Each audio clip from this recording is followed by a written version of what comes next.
What did you find out about a family member after they passed away from going through their belongings? My dad tried really hard to make things work with my mom. Found a stash of letters and other documents related to their divorce.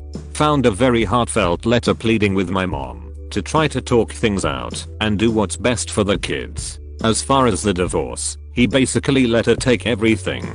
Mom always made it seem like he just gave up on us. Turns out she gave up on him, and he was trying really hard to make things work. He just did it behind the scenes to not stress out my brother and I. That is so sad. A similar thing happened to Steven Spielberg. His parents divorced, and he blamed his dad, who left them for years. It's a theme that runs throughout his films. He later found out as an adult that mom had an affair and his dad left and took the blame to protect their mom, who he still loved, and them from finding out about her indiscretion. It's in the documentary about him. Really a good document. My grandmother swore up and down about how nasty her daughter-in-law, my aunt, was. Turns out right after the fight those two had, my aunt sent a very heartfelt apology letter and tried for years to make up for it. My grandmother hated her for never apologizing. My grandmother kept this apology in her purse with her passport, green card, social security card, important crap that means something to her. She didn't want us to see the apology. The letter was 20 years old and both people are dead. It's so sad to see people die so bitter. I don't understand. Why would she pretend she never got the apology? My guess, so you can keep on hating that person. My dad had a post office box no one knew about. When I discovered it, my mind went immediately to the worst. He had a credit card that my mom didn't know about. When I asked her about it, she looked at the charges and realized that in the months before he died, she was getting worried about finances, so he took out another credit card so they could have dinners out without her seeing them added to their official credit card bill and overly worry. That was just like my dad. Also, quite literally a week before he died, unexpectedly, my dad paid for some program where, if he passed away, the mortgage would be entirely paid for. That's not suspicious at all. Gotta know my dad. I don't think he consciously knew he had massive artery blockage, but he was so concerned about taking care of my mom that I believe a part of him sensed the need to make sure she was taken care of. My grandfather kept a grenade from WWII. He had it hidden in an old beat up footlocker. The pin had started to erode, so only small portions of it were in the hole. I remember accidentally dropping the trunk down the stairs when we moved him out of my aunt's house and into his retirement home. He kept the trunk with him all 10 years he was in the home. He must have moved rooms at least a dozen times. Then we lugged the trunk to my parents' house to clean it out after he died. That 60-plus-year-old unstable explosive was jostled around so many times. It's a miracle it didn't self-detonate. We ended up calling the police to have them safely remove it from the trunk for us. Thanks, Grandpa. Maybe he wanted to go out with a bang. Cursed. After my granddad died, my grandmother and my dad went through his stuff and found his birth certificate. Turns out he was 10 years older than he claimed. Nobody knew. They reckon he did it so he could join the army during WW2. Okay, but like he never told your grandma either? Grandma should have counted the number of rings. Growing up, me and my brother and sister had a legacy from our great grandma that was going to go to college. 10 years later my parents split up, and for the rest of our lives we heard how awful our dad was for losing our legacy in the stock market, and that we should make him pay it back. Mom died in 2013, and we had to go through all her stuff. She had a collection of journals detailing all her struggles and coping. The thing that struck me was how infrequent we children were mentioned, and usually it was to complain about some slight. But in one set of journals we found financial records of our legacy and saw that her second husband had borrowed every cent, then left mom high and dry. Surprise, mother F.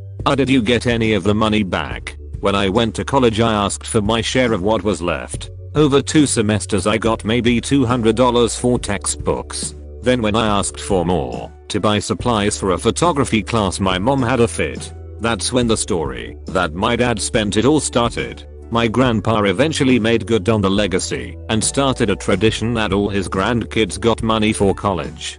I paid my own way and had already graduated, so I got a used car instead. My mom didn't like this, so she ended up giving her legacy, a share of the family farm, to her grandkids instead. It was all about manipulation with her. Great-grandmother passed away. We found a letter from her brother, written in the 1930s. The letter is cryptic, but hints to the fact that Arthur was disposed of and shouldn't be an issue. Arthur would be my great-grandfather who left to Chicago for a job and was never heard from again. 1930s, Chicago, disposed of, Capone. A couple days after my stepdad was killed suddenly, hit by person who ran a red light, my mom was very upset that she couldn't figure out how to recover this voicemail from him she deleted accidentally. He sent it a week or so prior while she was alone visiting us in another state. My wife was able to recover the voicemail somehow, and it was amazing. It was basically like a goodbye for us. All it was him talking about how much he loves and misses all of us, including my kids. Other than the initial call, I hadn't broke down yet, and I lost it after that one. World lost a great man. I really feel this. Years ago, don't remember exactly how long, after my mom suddenly died, I tried to recover a voicemail from her where she told me she loved me, but sadly I wasn't able to. I never really used voicemail, so I didn't think of that message right away, and when I did it was too late. I so regretted it. So sorry for your loss, by the way. I've heard so many heartbreaking stories like this, so I've saved one and only one voicemail from everyone I care about, and every so often will replace it if that person leaves an even better one, as in, whichever one I would love to listen to on repeat for years. And as odd as it sounds, I've left an album of things I think my parents would want if I were to die. I've got so much crap on my phone that they would be overwhelmed with all the videos and photos and notes, so I've made an obvious but not too obvious mini section just for them. My great aunt dated Curly from the Three Stooges. She had mentioned it to me once because I was wearing a shirt with his face on it. Everyone laughed and brushed it off due to her dementia. Cleaning out her house we found a picture of them together tucked inside of a book. Would love to see that picture if you find and are willing to share it. I know one of my aunts have it. I'll ask my dad and see if I can get a scan of it. I wouldn't mind seeing it again myself. My grandma saved a few. 3 that we found out about. People from homelessness. She never said a word to anyone. What an angel. I wouldn't know. The first thing I did when my brother died was delete his search history. I felt I owed him that much. You're a real bro. My aunt passed away, and I found a folder in a drawer next to her bed. It was all the love letters and Valentine's cards my uncle gave her for over 50 years. I'm not a sentimental dude, but damn, I really like this one. My girlfriend's best friend's grandfather died. He was a very sweet old man who emigrated to the US from Germany in the 40s. Some of you already realize where this is heading. So while they were going through his house they found a big chest in the corner of the basement, covered in junk. Inside they found a bunch of Nazi stuff. Armbands, medals, a handgun, a rifle etc, etc. Okay, not that odd. My dad has all of those things he inherited from my grandfather who stripped these things off the Nazis at the end of the war. Hell, I even own one of those rifles and handguns. In the bottom of the chest they found an SS uniform.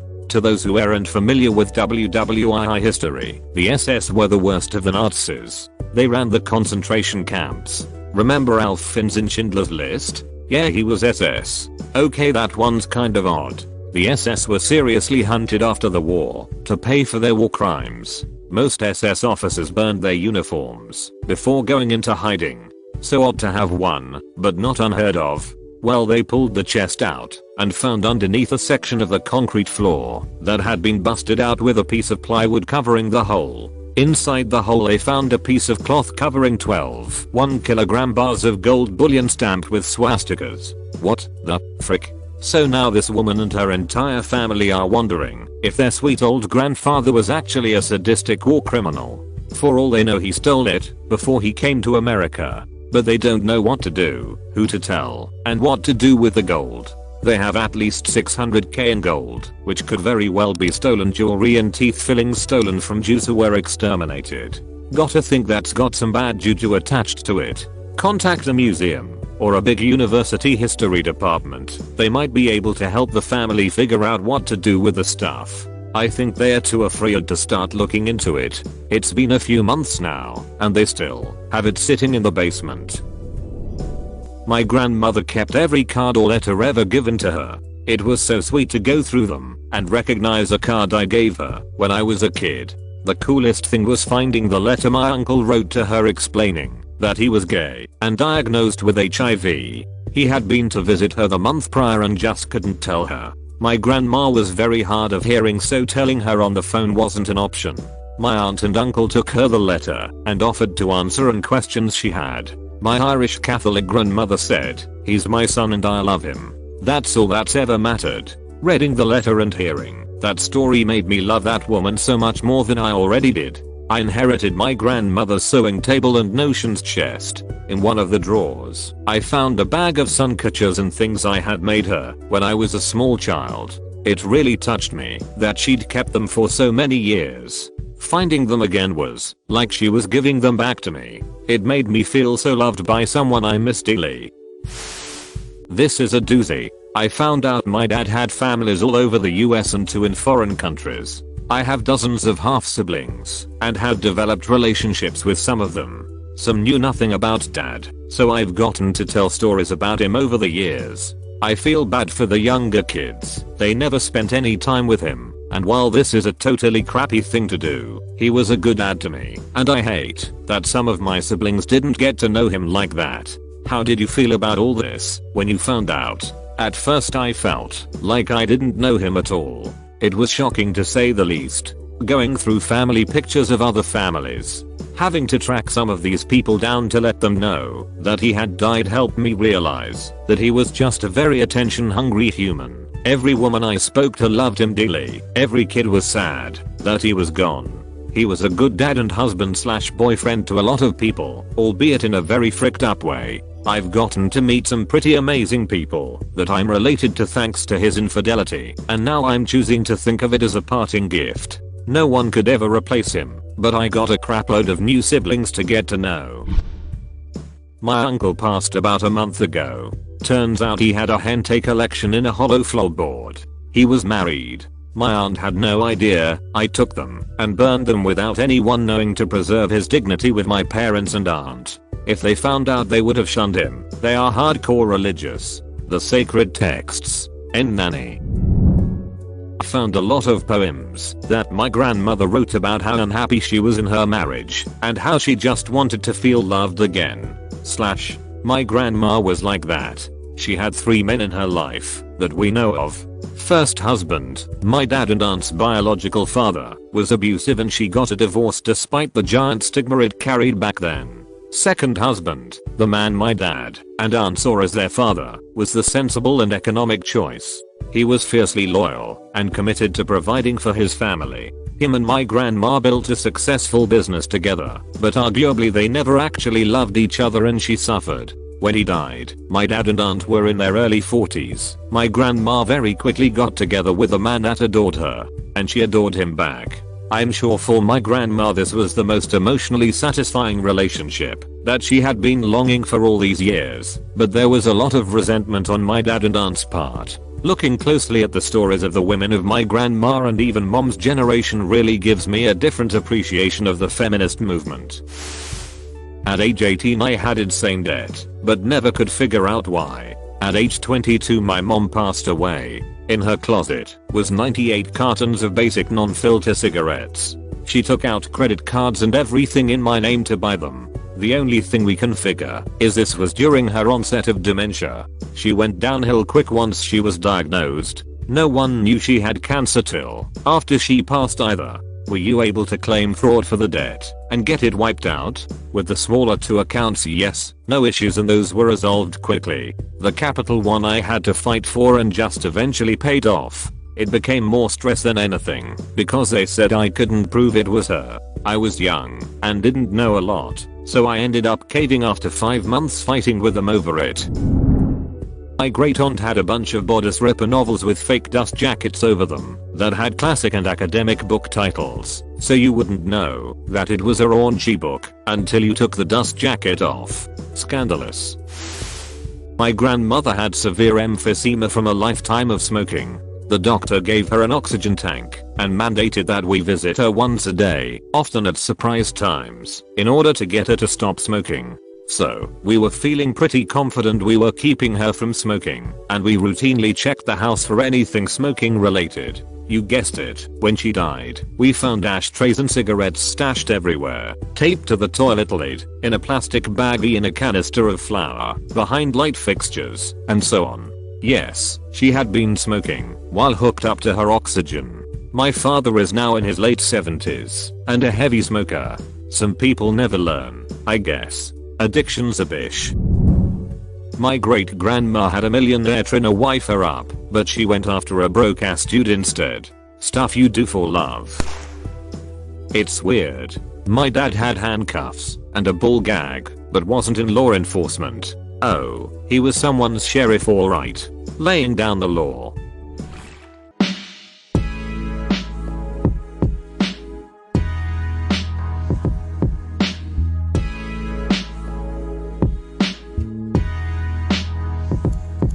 My grandma never gave me/my sisters this Bratz car plus DOLL pack before she died. Found the box on the top shelf of her closet, hopefully where it was out of sight and out of mind, rather than a reminder that we are all adults now. We haven't been into Bratz dolls in over a decade. Now you can preserve it as one last gift from grandma. I'm not even sure what happened to it tbh. Hopefully it was donated and not still sitting in the museum. That is my aunt's house. My grandma lived with her. My great uncle was gay and a party animal. Freddy. Fun time Freddy, I bet. My mom managed to stash something like $30,000 all around the house. To this day I still wonder if any of the things we ultimately got rid of maybe had some money hidden in them somewhere.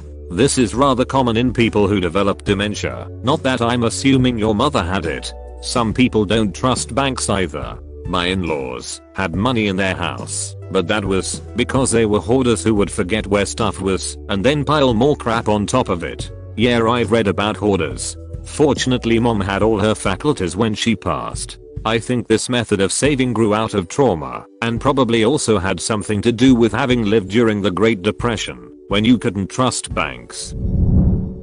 My great grandparents married, divorced, then married again, then divorced again. There was rumored to be a third marriage and divorce between them too, but we only found the paperwork for the first two. They were born late 1800s and both died in the 1980s. What was so funny was that in the files the divorce papers were next to the marriage certificates, telling us a very quick visual story. Other cool things we found: teeth. About 10 total. My grandfather was a dentist, so they could have belonged to anyone really. A lock of hair from my grandfather's sister who died at age 3 from pneumonia. 14 boxes of band-aids, and a social security card for a relative born in 1900. Update. The social security card I now believe was a Medicare card. The confusion was that it says health insurance social security. I'm going to try to link the only picture of the card I have.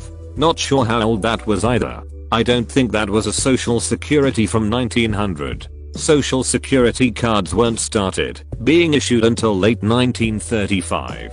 Sorry to burst your bubble. Sorry for wording it like it was printed then. I'll edit it. Yes, it was a social security card. No, it was not printed in 1900. The person it was issued was born 1900. No idea when it was actually printed and issued to my great granddad. I do believe it was a social security card though, because it was labeled as such.